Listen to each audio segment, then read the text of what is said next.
તો ચલો ફ્રેન્ડ્સ, આજે આપણે બનાવીશું મમરાના લાડુ.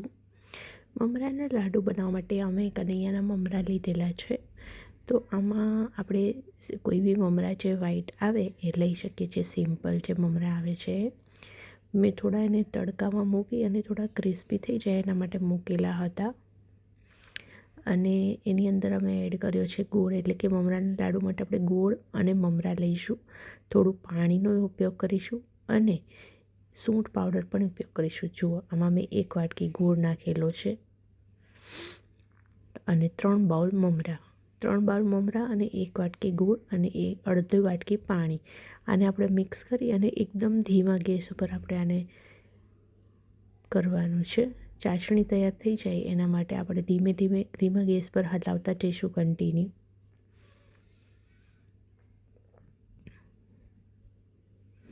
જુઓ, આ તમે જોઈ રહ્યા છો કે આ ચાસણી બની રહી છે અને બબલ્સ આવી રહ્યા છે. જે બબલ્સ આવે ત્યાં સુધી આપણે એને એકદમ જ થીક કરવાની છે. તો આપણે હલાવતા જઈશું કન્ટિન્યુ.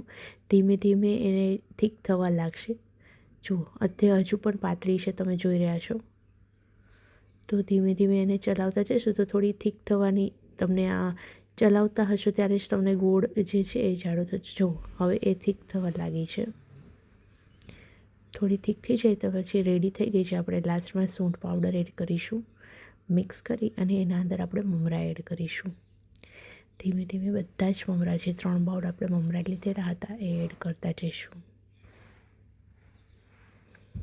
જુઓ, આ મિક્સ કરતા જઈશું અને તે થોડું જલ્દીથી આપણે મિક્સ કરવું પડશે, કારણ કે ચાસણી ઠંડી થઈ જાય છે એટલા માટે.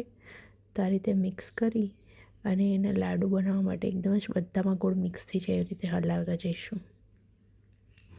જો, હવે હાથમાં એક વખત તેલ લગાડી અને મમરાના લાડુ બનાવવા માટે તૈયાર કરીશું. થોડું હાથમાં તેલ લીધેલું છે, જે આપણે ખાવાનું તેલ હોય, શીંગ તેલ લેલું છે અત્યારે મેં, ગ્રાઉન્ડનટ ઓઇલ. તો એને લાડુ બનાવીને તૈયાર કરીશું. જુઓ, કેટલા સરસ લાડુ બન્યા છે, ટેસ્ટી અને સરસ ક્રિસ્પી બન્યા છે.